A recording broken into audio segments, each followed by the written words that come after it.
Hello everybody and welcome back to another video. Today we're talking more Zenless Zone Zero. If you guys don't know, the game just released really recently, and today we are going to be giving you a couple tips and tricks to help you along your Zenless Zone journey. So without further ado, let's get in to the video. Now, the first thing I want to give you is actually some tips for the overworld and character hangouts. Now, while you're exploring the world of Zenless Zone Zero, you'll come across characters like Rena. As you just saw in the intro there, we have Lucy and Piper, and you can actually talk and interact with them. This is how you're going to build trust with the character. And what does trust do? Well, they'll fall in love with you in real life.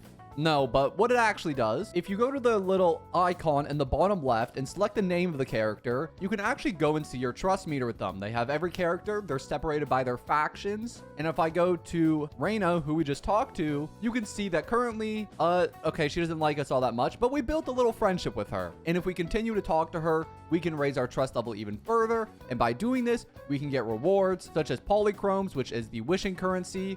And we can even get agent wallpapers, which is really cool. Also, I'd like to point out in the overworld, sometimes the other characters wear different costumes, which I think is pretty cool. Now let's talk a bit about the Hollow Deep Dive system. So you're going to have three different modes. You're going to have exploration, combat, story. Story is self-explanatory.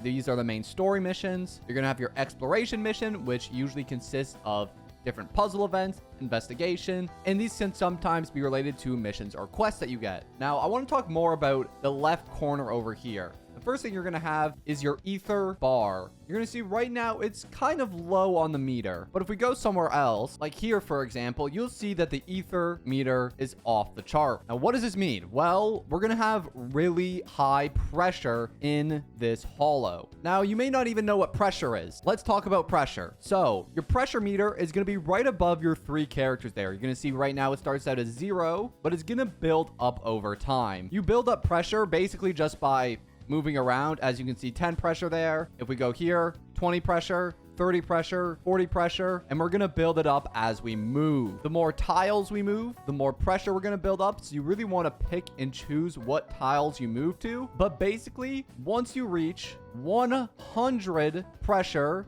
you're going to receive a debuff, a corruption. You can build up a lot of these debuffs over time. So you want to keep that pressure bar really low to get as few debuffs as possible, because you can rack up a lot of these. Now, there is actually a way to get rid of the corruption, and that's with this little signal right next to us. If we hit it, boom, it's going to reset all our corruption. We only had 0 that time, but usually that square should reset your pressure all the way to 0. There are a lot of different tiles in the Hollow Zone and other exploration areas. And if you come to the little workbench here, you can actually go to the Hollow Codex and you can actually just see what each tile does. We're not going to go over each one today because there is a absolute crap ton of them. But if you ever want to know just what each individual tile does and how you should plan for it, what resources you get from it, etc., I highly recommend coming over here and just seeing what you can get from different tiles. But you could also just learn this over time. It's completely up to you. The only other thing to note about these combat, exploration, story missions, etc., is that on the left-hand side here, you're going to have a difficulty meter. You can see this one is 5 stars, this one is 2 stars, and you can see the different difficulty meters depending on how much that bar is filled up. And you can also see the recommended attributes. Now, you can choose to ignore this, or I highly recommend you do acknowledge this, because sometimes the enemies will actually have shield of that typing. And the only way to break that shield is using the recommended element. So as you can see with this one right here, as he flies down from the air, he has a little electro shield. Now, this won't happen every single fight, but there are a lot of times where you will find this, and you have to use a certain character to break the enemy's weakness. So it's highly suggested that you bring the recommended element for each and every single stage that you go through, just in case you might run into one of these enemies and you need that type weakness. Now, let's get into some combat tips. The first thing, let's talk about our HP bar. They hit us, we lose HP. What a shock. Okay, next thing. Let's discuss the daze bar. So the daze bar is actually under the enemy's HP bar. It's that little yellow bar there. And when we build it up, the enemy is going to become dazed. We see there's one enemy coming really close right there. We're going to try to get him up all the way to max days. And then when he's at maximum, you're going to see he's going to be inflicted with status where he just doesn't move. And if we hit him or do anything else against him, we can then transition into this phase where all our characters get action. It's kind of like a free-flowing stage, if you will. You can also see the damage multiplier under their stun bar as well. The next thing to note, our gauge bar. So under our HP bar, in the top left there, we have our gauge bar. When we use a E on a character, it's going to go down. We can continuously use the E, and it's going to go down more and more and more until it eventually just drops to 0. That being said, you can still use your E ability. It will just do a lot less damage. The more of the gauge bar you have, the more damage it does. Next thing you'll probably notice is on the left there, we have some points that we're racking up. Now, you can get these points by just running around, hitting the enemy. You kind of accrue this over time. You can get more by doing perfect dodges, inflicting different ailments, and a lot of other things. But basically, once that bar reaches 3,000 total in points, we're going to be able to use one of our 3 characters' ultimate abilities. Well, you see there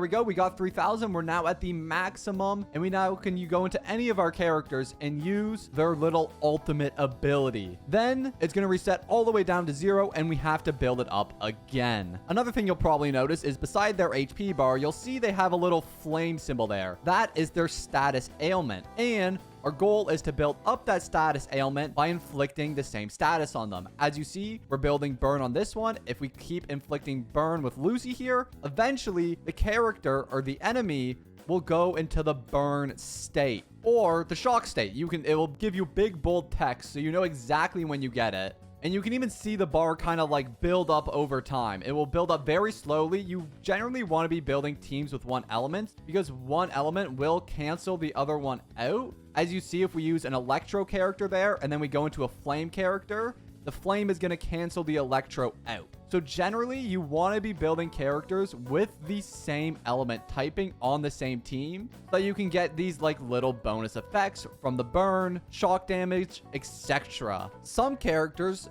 like Grace for example, even have passive effects that benefit her specifically from going with other electric characters. You can see here in her core skill that she increases the shock damage by 18% and she's able to stack it up with more shock damage. So you want to be building her in shock teams. And that's where I want to get into character combinations in teams, because there are a lot of good character combinations that you want to be using. One really good one, for example, is Cordia and the Bear. They have special combination techniques that only work when you use these 2 characters. Another good one is Grace and Anton.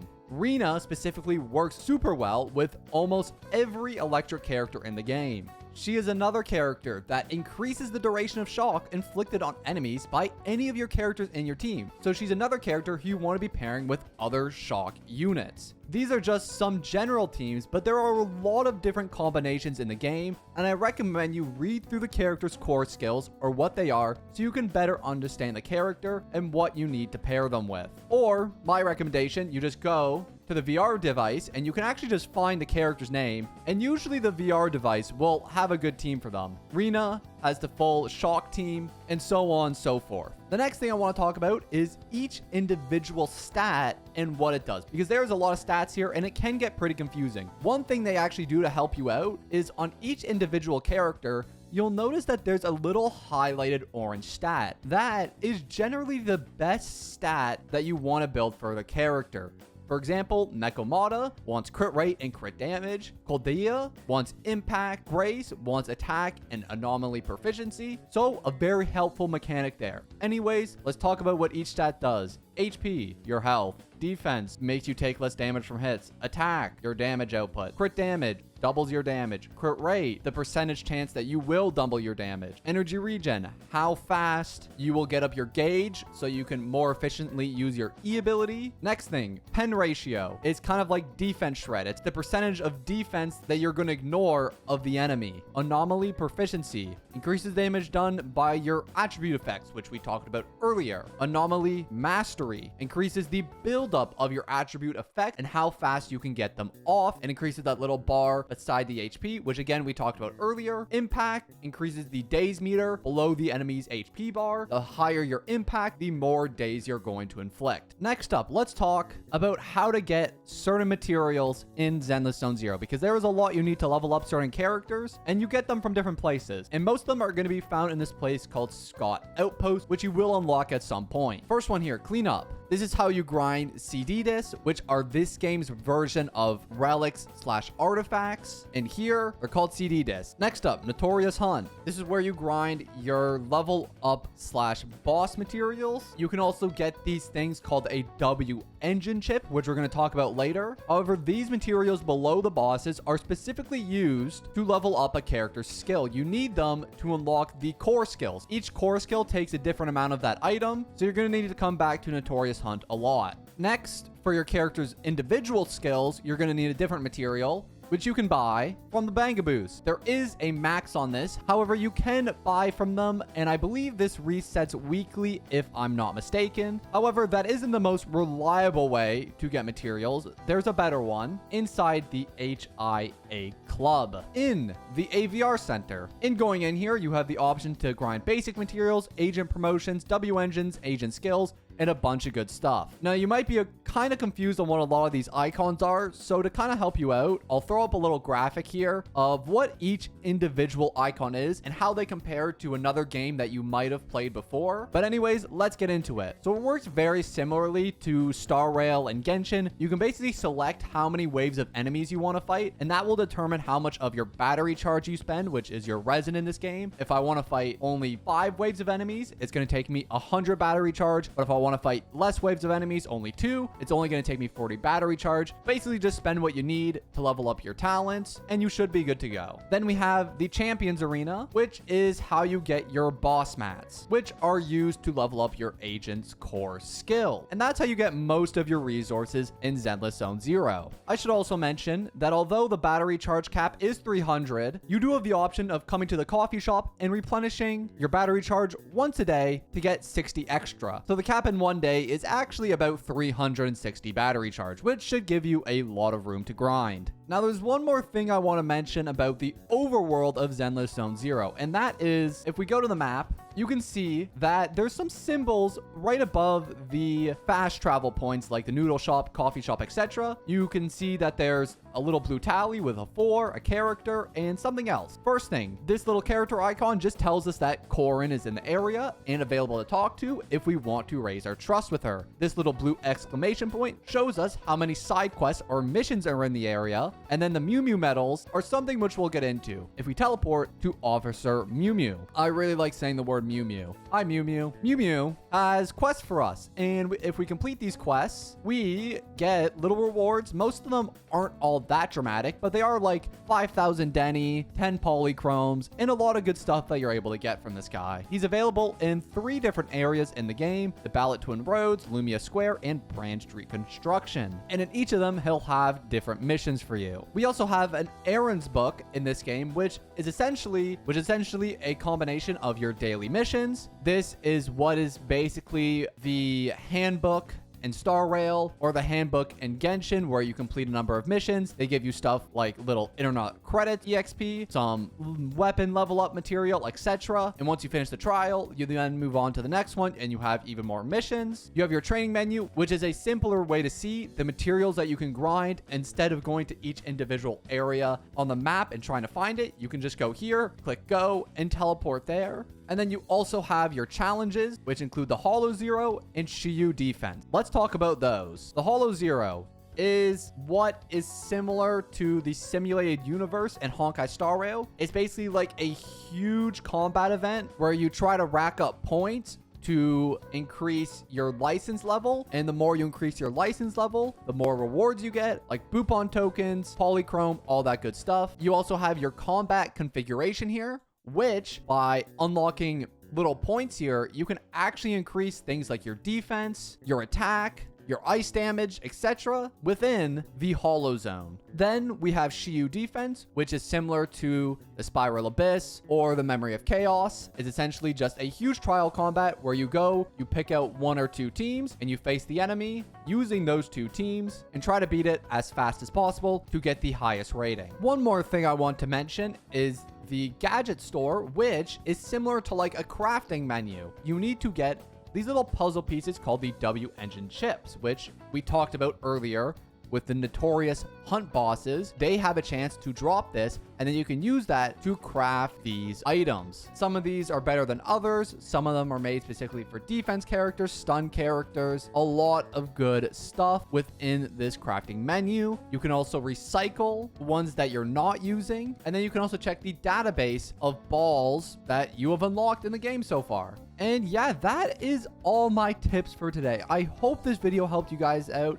If it did, make sure to leave a like down below or consider subscribing. But for today, that's going to be all from me, and I'll see you guys in the next one.